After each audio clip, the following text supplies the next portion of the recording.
Students, કેમ છો બધા? મજામાં? આજે આપણે પ્રીવિયસ લેક્ચરમાં જે પણ ભણ્યા છીએ, એવરેજ સ્પીડ, એવરેજ વેલોસિટી વિશે ભણ્યા છીએ, ગ્રાફ વિશે ચર્ચા કરી, એક્સ વર્સિસ ટીના ગ્રાફ જોયા આપણે સ્થાન વિરુદ્ધ સમયના, એની એમસીક્યુની પણ પ્રેક્ટિસ કરી, તમને ગ્રાફ ડ્રો કરતા પણ મેં શીખવાડ્યું કેવી રીતે ગ્રાફ ડ્રો કરી શકાય. આજે આપણે આ ટોપિકને એકદમ સ્ટ્રોંગ બનાવવાનો છે.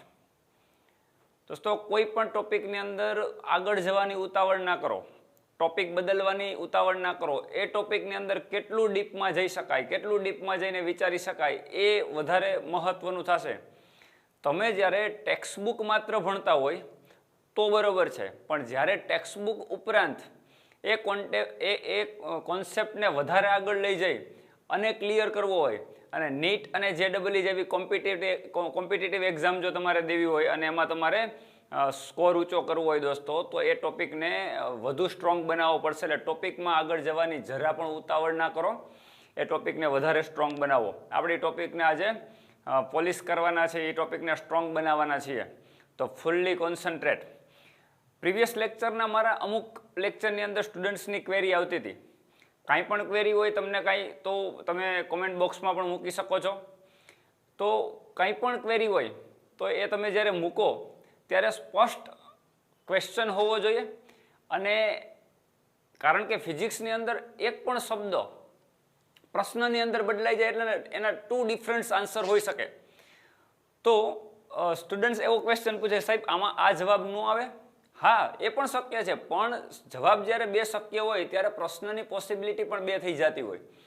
તો પ્રશ્ન જે છે એની અંદર એક પણ શબ્દ જ્યારે આપણે બદલી નાખીએ ત્યારે એના જવાબો બદલાઈ જતા હોય. એટલે અમુક પ્રકારના ક્વેશ્ચનમાં કેવી ક્વેરી હોય છે એ આપણે પહેલાં જોઈએ, પછી હું તમને એક એક્સ્ટ્રા કોન્સેપ્ટ શીખવાડું છું અને એની ઉપરથી તમને ડિફરન્ટ એમસીક્યુની આપણે ચર્ચા કરવાની છે, ન્યુમેરિકલ્સની ચર્ચા કરવાની છે. તો પ્લીઝ લેક્ચર મિસ ના કરતા આખો લેક્ચર જોજો.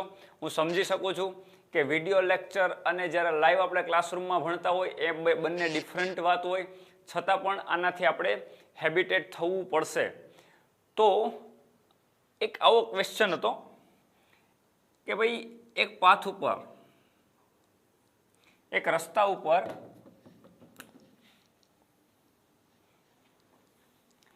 એક વ્હીલ છે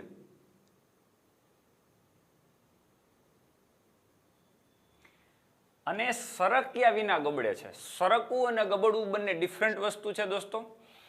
જ્યારે એનું સેન્ટર મૂવ થતું હોય, એટલે દાખલા તરીકે આ વ્હીલ અહીંયા આવશે તો એનું સેન્ટર અહીંયા આવી જશે.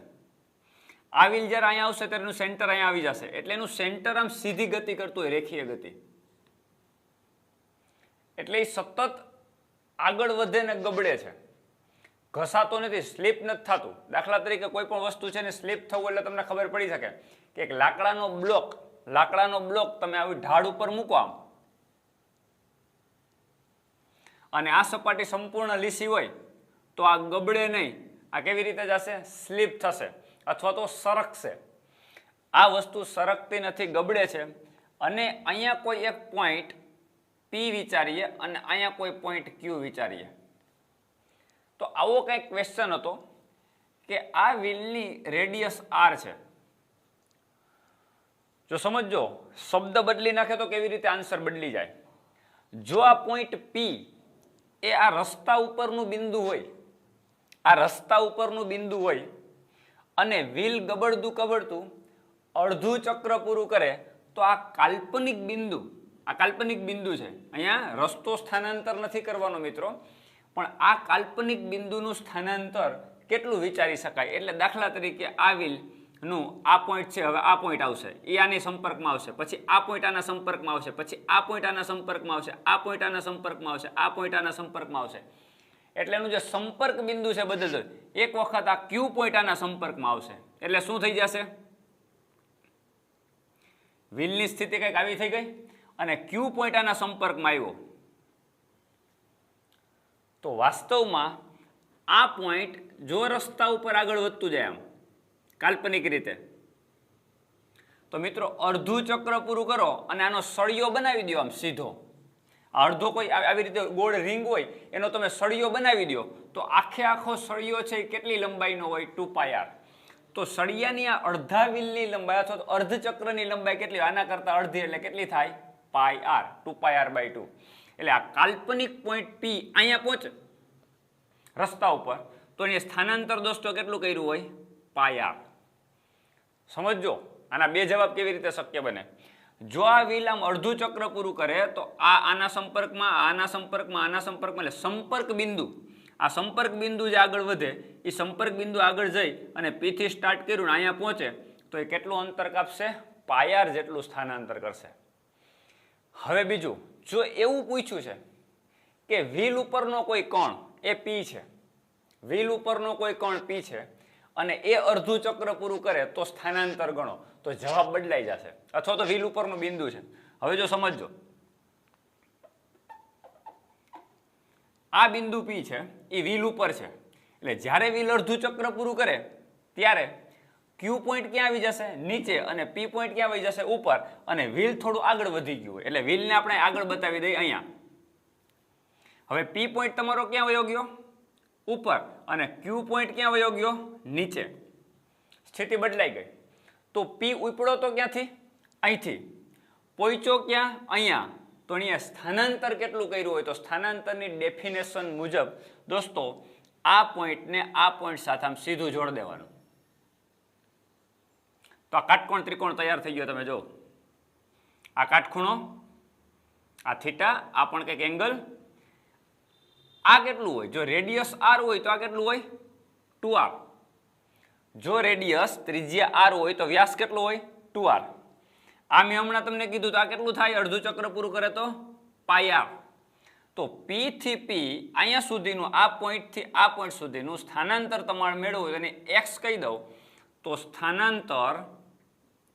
સ્થાનાંતર x ઇઝ ઇક્વલ ટુ કર્ણ બરાબર અંડર રૂટની અંદર કોનો વર્ગ થશે? 2r નો વર્ગ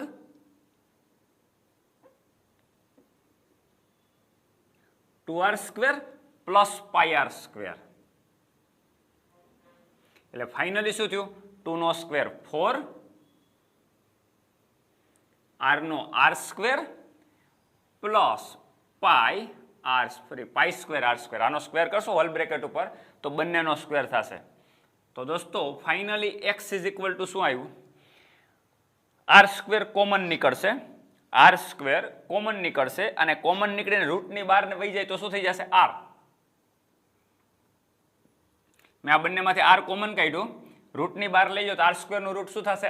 r. તો અંદર શું રહેશે? 4, r² કોમન નીકળી ગયું અને પ્લસ π². તો સ્થાનાંતરનો તમારો આવો આન્સર આવે. એટલે દોસ્તો પ્રશ્ન વ્યવસ્થિત રીડ કરો. જો વ્હીલ ઉપરનું બિંદુ કીધું હોય અને એ મૂવ થતું હોય તો વ્હીલ ઉપરનું બિંદુ એ મૂવ થઈ અને અહીંયા આવે તો સ્થાનાંતર અહીંથી સ્ટાર્ટ કર્યું ને અહીંયા પહોંચ્યું તો સ્થાનાંતર આટલું થયું. તો આ રીતે થાય. જો P પોઈન્ટ એટલે કે સંપર્ક બિંદુની વાત કરે તો સંપર્ક બિંદુ અહીંયા પહોંચશે, આ પોઈન્ટ અહીંયા પહોંચશે, આ પોઈન્ટ અહીંયા પહોંચશે ને આ પોઈન્ટ અહીંયા. તો આ સંપર્ક બિંદુ રસ્તા ઉપરનું હોય એ તો કેટલું સ્થાનાંતર કરશે? પાઈ આર જેટલું સ્થાનાંતર કરશે. એટલે ફિઝિક્સમાં પ્રશ્નો છે એને વ્યવસ્થિત રીડ કરવા પડે. એક પણ શબ્દ અથવા તો કાંઈ પણ વસ્તુ બદલી નાખશે તો એ તમને ખ્યાલ નહીં આવે કે એનો જવાબ શું છે. તો બે ડિફરન્ટ જવાબ હોઈ શકે પણ ક્યારેય એના ક્વેશ્ચન પણ ડિફરન્ટ હોય. તો આ જે છે એ બહુ મહત્વની વસ્તુ છે, એટલે ખાસ ધ્યાન રાખવાનું. હવે આપણે નેક્સ્ટ આ એક MCQની ચર્ચા થઈ ગઈ. પછી તમને સરેરાશ ઝડપ પૂછે તો આવડે છે, સરેરાશ વેગ પૂછે તો સીધું સૂત્ર તમને ખ્યાલ છે, એટલે એની કાંઈ ચર્ચા કરવાની જરૂર નથી. તો મિત્રો આના પછી હવે તમને મહત્વનો કોન્સેપ્ટ શીખવાડું. સરેરાશ ઝડપ એટલે કે average speed and average velocity ઉપરથી મહત્વની વાત શીખવાડું. બહુ કામની છે. ટેક્સ્ટબુકમાં તમને ક્યાંય જોવા નહીં મળે. એ એક્સ્ટ્રા કોન્સેપ્ટ છે. આવી બધી વસ્તુ નોટ કરતી રહેવી પડે તો તમે શોર્ટમાં MCQ ગણી શકો ઝડપથી. હવે સ્ટુડન્ટ્સ તમે જો આપણે એક અલગ કોન્સેપ્ટ સમજીએ છીએ જે તમને ડાયરેક્ટલી એનું ઇક્વેશન કામ આવવાનું છે. પરિણામ સમજવાનો પ્રયત્ન કરીએ. તમે જો દાખલા તરીકે તમારું આ ઘર છે અને આ તમારી ઓફિસ છે અને સીધા રસ્તા ઉપર છે, આમ સીધો જ સ્ટ્રેટ લાઈન. આપણે મોશન ઇન સ્ટ્રેટ લાઈન સુરેખ પથ ઉપરની ગતિ જ્યારે ભણીએ છીએ ત્યારે 1 ડાયમેન્શન ચેન્જ થાય, એક જ પરિમાણ બદલે એ રીતનું ભણશું. વાંકાચૂકો રસ્તો પણ પસંદ કરી શકાય. પણ અહીંયા સીધા રસ્તા ઉપરની વાત એટલા માટે છે કે મોટા ભાગે આ પ્રકારના ક્વેશ્ચન હોય સીધા રસ્તા ઉપરના, તો તમને એક્ઝેક્ટલી ખ્યાલ આવે કે કેવી રીતે કરવું. તો ઘર અને ઓફિસ જે બંને વચ્ચેનું ડિસ્ટન્સ છે એ ધારો કે ડી છે. તો તમે અહીંથી નીકળો છો ઓફિસ જવા માટે, તો તમે ડિસ્ટન્સ ડી કાપશો સીધા રસ્તા ઉપર, અને પાછા ઓફિસથી ઘરે જશો તો પણ ડિસ્ટન્સ તમે સેમ જ કાપવાના છો, સમાન અંતર કાપશો બંને વખતે, જાતી વખતે અને આવતી વખતે.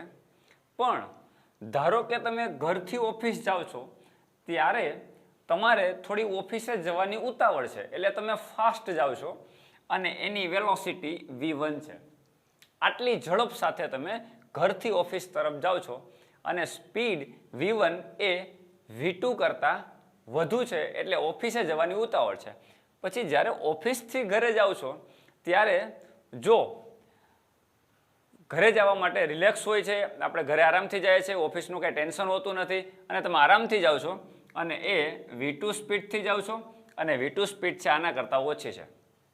તો દોસ્તો બંને વખતે સેમ ડિસ્ટન્સ કાપવાનું થયું, પણ બંને વખતે સ્પીડ ડિફરન્ટ છે. જાતી વખતે v1 છે, આવતી વખતે v2 છે. તો આ બંને ડિફરન્ટ સ્પીડ અને સેમ ડિસ્ટન્સ હોય તો સ્વાભાવિક છે કે જાતી વખતે અને આવતી વખતે તમને સમય વધુ કે ઓછો લાગશે. જતી વખતે તમે ફાસ્ટ જાઓ છો એટલે સમય ઓછો લેશો, કારણ કે ડિસ્ટન્સ તો સેમ કાપો છો તમે. આવતી વખતે સ્પીડ ઓછી છે, ડિસ્ટન્સ સેમ છે, એટલે તમે સમય કેવો લેશો? વધુ લેશો, વધુ સમય લેશો તમે ઓફિસથી ઘરે પહોંચવા માટે. તો બંને વખતે એટલે ધારો કે જાઓ છો ત્યારે સમય એ t1 લ્યો છો અને જ્યારે રિટર્ન આવો છો ત્યારે સમય તમે t2 લ્યો છો. આપણે કોઈ વેલ્યુ નથી મૂકતા, ખાલી આપણે સમજવાનો પ્રયત્ન કરીએ કે જવા વખતે સમય તમે ઓછો લ્યો છો, આવતી વખતે સમય વધુ લ્યો છો, આરામથી આવો છો એટલા માટે. t2 અને t1 બે ડિફરન્ટ ટાઈમ છે, બે ડિફરન્ટ સ્પીડ છે, પણ બંને વખતે ડિસ્ટન્સ સેમ છે. હવે તમને પૂછવામાં આવે કે ઘરથી ઓફિસ ને ઓફિસથી પાછા ઘરે તમે આવો ત્યારે તમારી સરેરાશ ઝડપ કેટલી? તો દોસ્તો સિમ્પલ તમે સમજો, સરેરાશ ઝડપ ઇઝ ઇક્વલ ટુ શું થશે? કુલ ડિસ્ટન્સ તમે કેટલું કાપો છો. જતા વખતે ડી અને આવતી વખતે ડી. ડિસ્ટન્સમાં નેગેટિવ જેવું કંઈ ના હોય, સ્થાનાંતર તમે ઘરે પહોંચો તો શૂન્ય થઈ જાય છે, પણ અંતર તમે ડી જવાનો અને ડી આવવાનો, એટલે ટોટલ અંતર બાય કુલ સમય. રાઈટ? તો કુલ ડિસ્ટન્સ દોસ્તો કેટલું કાપો છો? 2d.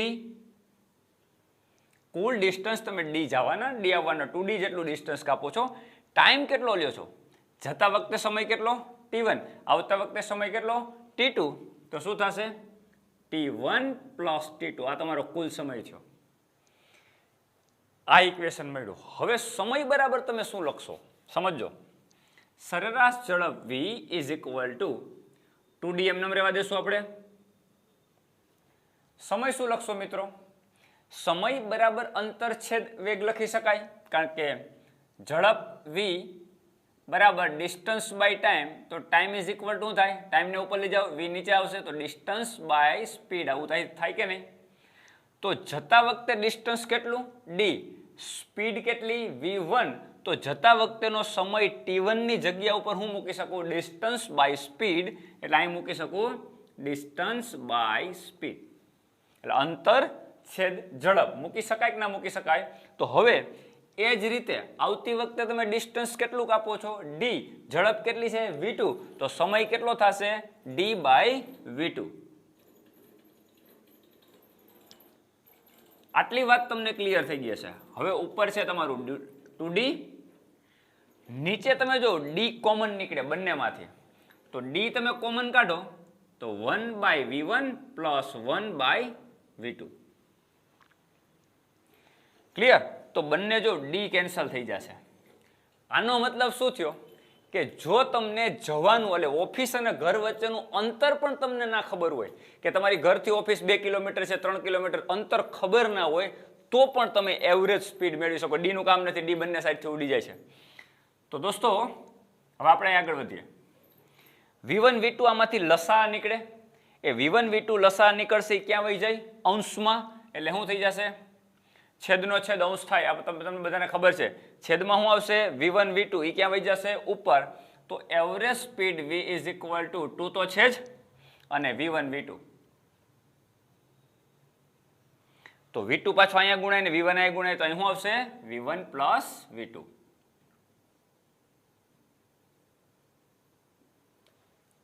દોસ્તો એવો MCQ પૂછ્યો કે એક વ્યક્તિ જતી વખતે 2 મીટર પ્રતિ સેકન્ડની ઝડપથી જાય છે, 2 મીટર પ્રતિ સેકન્ડની ઝડપથી જાય છે, અને આવતી વખતે 1 મીટર પ્રતિ સેકન્ડની ઝડપે આવે છે, તો એની એવરેજ સ્પીડ કેટલી? 2 × 2 ગુણ્યા 1 છેદમાં 2 પ્લસ 1. કારણ કે બંને ઝડપ તમને ખબર છે. V1 કેટલું? 2 અને V2 કેટલું? 1 મીટર પર સેકન્ડ. તો V1 ને V2 જ્યારે ખબર હોય તો 2 × 1, 2 + 1 ને 2 તો છે આ એવરેજ સ્પીડ. આ સીધું ઇક્વેશન મૂકવાનું હોય. નીટ JEE ની એક્ઝામમાં આવા સૂત્રો તારવવાનો તમારી પાસે સમય હોય નહીં. આ ટૂંકા સમયની અંદર તમારે સીધું બંને સ્પીડનો ગુણાકાર છેદમાં બંને સ્પીડનો સરવાળો ઇન્ટુ 2 કરશો ઉપર, એટલે તમારી એવરેજ સ્પીડ મળી જશે. ડિસ્ટન્સની કોઈ જરૂર પડશે નહીં. આટલી વાત ક્લિયર થઈ ગઈ હશે. હવે એનાથી પણ વિશેષ આપણે સમજીએ. તો સમજો, ક્લિયર કરજો આ વસ્તુ વાત તમારી, કે ડિસ્ટન્સ સેમ છે જવાનું ને આવવાનું. હવે ઘણી વખત આવું થતું હોય કે કેસ આપણે બદલી નાખીએ.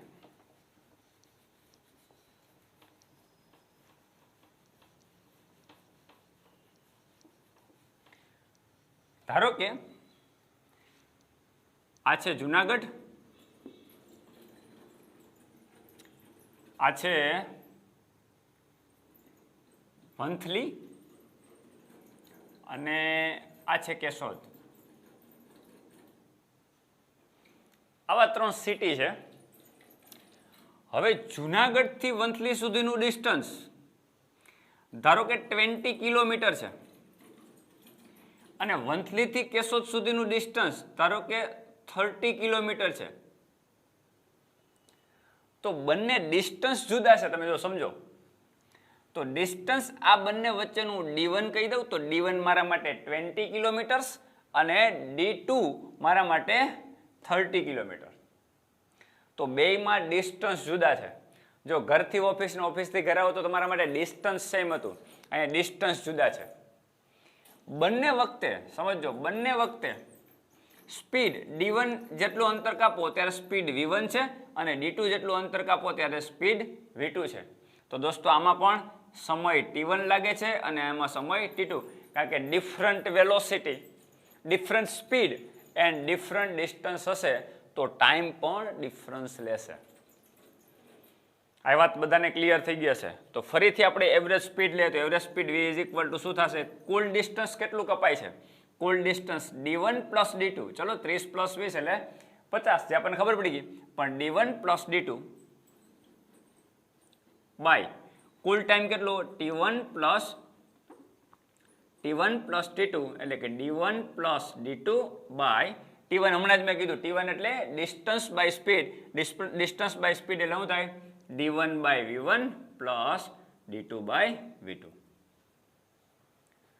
દોસ્તો આ વ્યાપક સમીકરણ થઈ ગયું. કઈ રીતે વ્યાપક? દાખલા તરીકે હજી એક ત્રીજું ડિસ્ટન્સ તમે કાપો છો, એ પણ જુદું છે. એમાં પણ સ્પીડ V3 છે, ડિસ્ટન્સ D3 છે.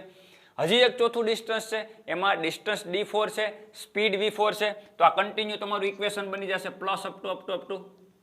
કેવી રીતે? તો કે D3 by V3 up to D4 by V4.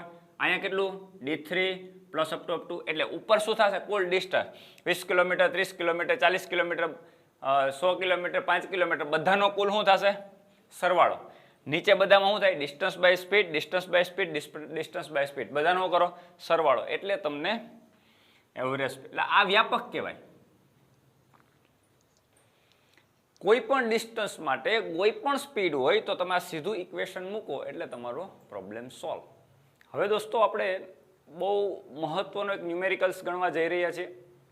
એની અંદર તમને મેથ્સનું પણ નોલેજ તમારું પાવરફુલ થવાનું છે, અને average speed and average velocity આ ટોપિક અને પથ લંબાઈ અને સ્થાનાંતર આ બંનેનું પણ સાથે કોમ્બિનેશન છે.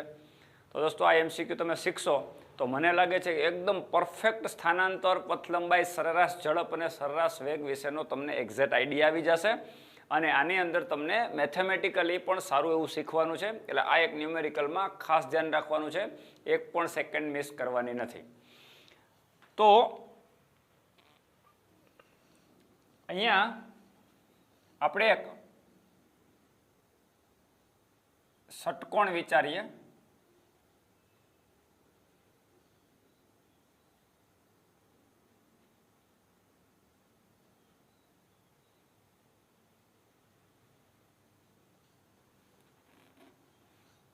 અને આ ષટકોણની બાજુના માપ સેમ છે.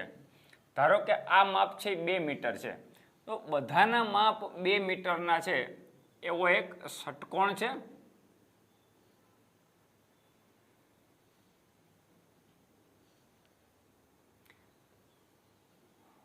આને આપણે બધા જ શિરોબિંદુ છે એને એક ડોટેડ લાઈન વડે આપણે જોડી દઈએ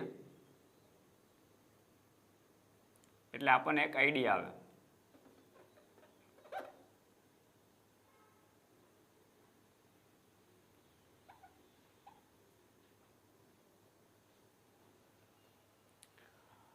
હવે દોસ્તો તમને આવો કંઈક ક્વેશ્ચન પૂછ્યો છે કે આ જે એંગલ બને, આ લાઈનને તમે આમ લંબાવો તો આ એંગલ 60 ડિગ્રીનો છે. આ એંગલ 60 ડિગ્રીનો હોય તો કોઈ એક વસ્તુ પોતાની ગતિની શરૂઆત એ બિંદુથી કરે, પછી બી ઉપર જાય, પછી સી ઉપર જાય, પછી ડી ઉપર જાય, પછી ઈ ઉપર જાય ને પછી એફ ઉપર આવે અને પાછો એ ઉપર આવે. તો આજે આખું ટ્રાવેલ કરે છે આ બાજુ ઉપર આમ.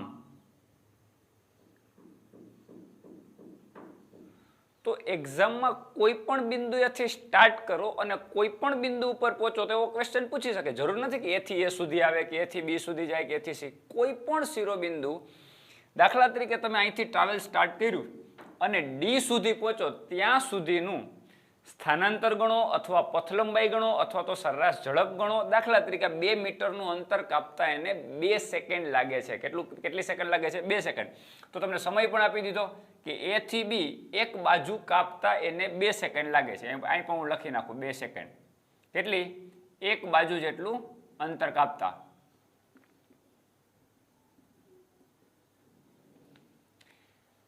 બે સેકન્ડ એક બાજુનું અંતર કાપતા 2 સેકન્ડ. એ થી બી જાય તો 2 સેકન્ડ, બી થી સી જાય તો 2 સેકન્ડ, સી થી ડી જાય તો 2 સેકન્ડ જેટલું.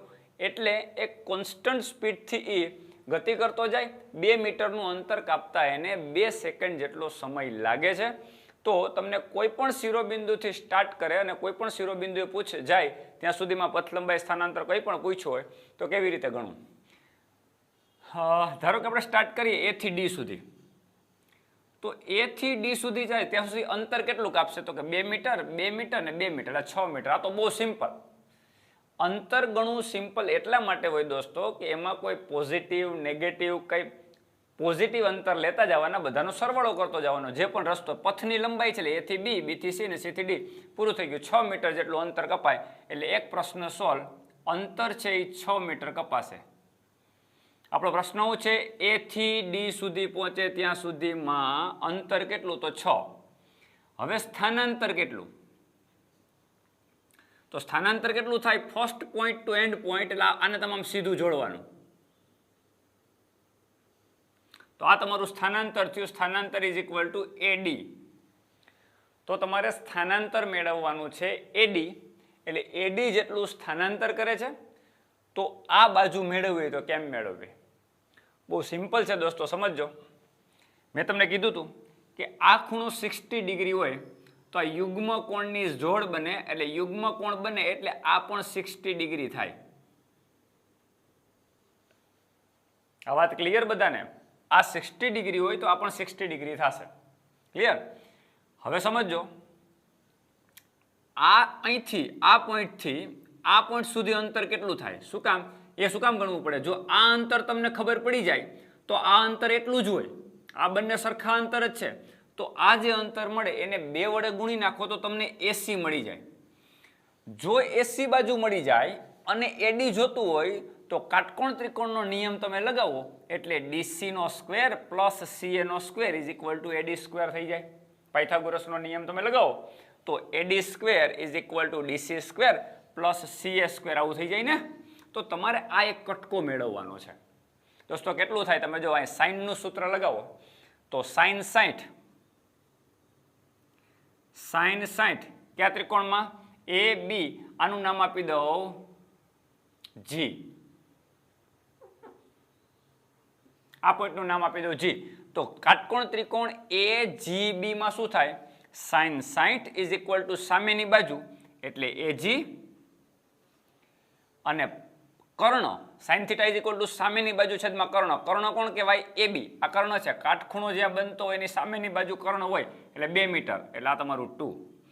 તેથી એજી ઇઝ ઇક્વલ ટુ દોસ્તો કેટલું AG is equal to 2 into sine 60, 2 into sine 60. ધોરણ 10 ની અંદર તમે બધી જ વેલ્યુ ભણી ગયા છો. સાઇન 60, સાઇન 30, સાઇન 90 બધું જ ભણી ગયા છો. સાઇન 60 ની કિંમત કેટલી થાય √3/2. તો આ તમારા માટે શું થાય 2 ઇન્ટુ √3/2, 2 2 કેન્સલ એટલે તમારો આન્સર આવ્યો √3 એટલે એજી ઇઝ ઇક્વલ ટુ √3. એટલે આ માપ તમને √3 મળ્યું એજી, તો જીસી પણ એટલું જ હોય. તો √3 અને √3 એટલે √3 પ્લસ √3 એટલે કેટલું થશે 2√3 એટલે એસી નું માપ એસી ઇઝ ઇક્વલ ટુ 2√3. આ બધું મીટરમાં છે એટલે 2√3 મીટર મળ્યું. મિત્રો એસી 2√3, ડીસી તમને ખબર જ છે 2 મીટર છે જ. હવે તમે કાટકોણ ત્રિકોણ DCA, કાટકોણ ત્રિકોણ DCA માં પાયથાગોરસ લગાવો તો શું થાય AD square is equal to DC square અને પ્લસ AC સ્ક્વેર. તો ફાઇનલી દોસ્તો શું થયું AD is equal to under root DC નો સ્ક્વેર, DC એટલે કોણ 2 એટલે 2 નો વર્ગ અને પ્લસ AC સ્ક્વેર એટલે આનો સ્ક્વેર એટલે 2√3 નો સ્ક્વેર. તો ફાઇનલી 2 નો સ્ક્વેર 4 પ્લસ 2√3 નો સ્ક્વેર, 2 નો સ્ક્વેર 4 ને √3 નો સ્ક્વેર કરો એટલે 3 એટલે 4 ઇન્ટુ 3 એટલે ફાઇનલી 4 તેરી 12, 12 ને 4 16 એટલે √16 મીટર થાય. AD ઇઝ ઇક્વલ ટુ તો 16 નું રૂટ કેટલું થાય દોસ્તો 4 એટલે 4 મીટર થયું. તો AD શું છે આપણા માટે સ્થાનાંતર, તો સ્થાનાંતર 4 મીટર, અંતર 6 મીટર. A થી D પૂછ્યો એટલા માટે કોઈ પણ મેળવી શકો. દાખલા તરીકે તમે આમ ટ્રાવેલ કરો છો અને A થી E મેળવવું, આ જો અંતરમાં મોટી વાત નથી, અહીં સુધી પહોંચ્યા 2 + 2 + 2 + 2 કેટલું થશે 8 મીટર. એટલે એની આપણે ચર્ચા નહીં કરીએ. A થી E સુધી જોઈએ તો હવે તમને કયો કાટખૂણો દેખાય, આ જો આમ અને આમ એટલે કયો EGA. તો દોસ્તો GA અથવા તો AG એ તો આપણને ખબર જ છે AG કેટલું છે √3 એટલે આ બાજુ તો તમને ખ્યાલ જ છે. ખાલી તમારે EG મેળવી લ્યો એટલે કાટખૂણાનો ત્રિકોણનો નિયમ લગાવી દો એટલે AE તમને મળી જાય. તો કેટલું થાય તમે જો, હંમેશા લંબચોરસની સામસામેની બાજુના માપ સરખા હોય એટલે અત્યારે AF નું માપ 2 મીટર છે તો આ પણ કેટલું થાય અહીંથી અહીં સુધીનો કટકો કેટલો થશે 2 મીટર. આ કટકો મેળવવાનો તો આ કટકો હોય એવડો જ આ કટકો હોય, સેમ ષટકોણ છે, બધી બાજુના માપ સમાન છે. તો આ કટકો કેટલાનો થાય, જેમાં સાઇન નું સૂત્ર લગાવ્યું એમ કોસ નું લગાવવો જોઈએ. શું થશે cos 60 બરાબર પાસેની બાજુ છેદમાં કર્ણ હોય તો પાસેની બાજુ કેટલી થાય GB, તો GB બાય કર્ણ 2 તો GB ઇઝ ઇક્વલ ટુ કેટલું થશે દોસ્તો 2 ઇન્ટુ cos 60. cos 60 ની કિંમત કેટલી થાય 1/2. તો આ 1/2 2 આરે ઉડી જશે એટલે GB ની કિંમત કેટલી થાય 1 મીટર. cos 60 1/2 થાય, 2 2 કેન્સલ થઈ જાય એટલે 1 મીટર થયો એટલે GB 1 મીટર. તો આ કટકો પણ કેટલાનો થશે? આ પણ 1 મીટરનો થશે. તો આ 1 મીટર અને આ કટકો 2 મીટરનો છે એટલે ઈજીની વેલ્યુ કેટલી થશે? 2 પ્લસ 1 એટલે કેટલું થશે દોસ્તો? 3 મીટર. એટલે તમારા માટે EG is equal to 3 metre. EG is equal to 3 metre મળી ગયું. આટલી વાત ક્લિયર થઈ ગઈ? તો EG 3 મીટર, G એ √3 મીટર. G એ √3 તો પહેલેથી જ મેળવી લીધું છે આપણે. અહીંયા રહ્યું. આ ક્લિયર? આ √3. આ કેટલું? 3. ટોટલ આ 2 અને પ્લસ 1 3. એટલે ફાઇનલી AE સ્ક્વેર અથવા તો AE is equal to under root પાયથાગોરસનો નિયમ. AE ઇઝ ઇક્વલ ટુ કાટકોણ ત્રિકોણની એક બાજુ કઈ? EG એટલે કેટલું? 3. એટલે 3 નો સ્ક્વેર પ્લસ AG એટલે √3 નો સ્ક્વેર. તો દોસ્તો 3 નો સ્ક્વેર 9 અને √3 નો સ્ક્વેર 3. √3 નો સ્ક્વેર કેટલો થશે દોસ્તો? 3. એટલે 9 પ્લસ 3 ઇઝ ઇક્વલ ટુ 12. એટલે આ થશે તમારું √12. એટલે A is equal to √12 metre થાય. 12 નું જે પણ રૂટ અથવા તો 2√3 પણ લખી શકાય ને. 12 ને 4 ગુણ્યા 3 એટલે 4 તેરી 12. તો 4 નું રૂટ કેટલું? 2. તો 2√3 પણ લખાય અથવા તો √12 નું વેલ્યુ લઈ લો. તો A ઇઝ ઇક્વલ એટલે કોઈ પણ એટલે અત્યારે આપણા માટે AE એટલે કેટલું થયું? તો કે 2 પ્લસ 1 એટલે 3. 3 નો સ્ક્વેર 9 અને AG ઇઝ ઇક્વલ ટુ √3 જ હતું. √3 નો સ્ક્વેર દોસ્તો કેટલો થાય? AG is equal to √3. એનો સ્ક્વેર કેટલો થાય? 3. 9 પ્લસ 3 ઇઝ ઇક્વલ ટુ 12. એટલે 12 નું રૂટ એટલે AE તમારા માટે √12 થયું.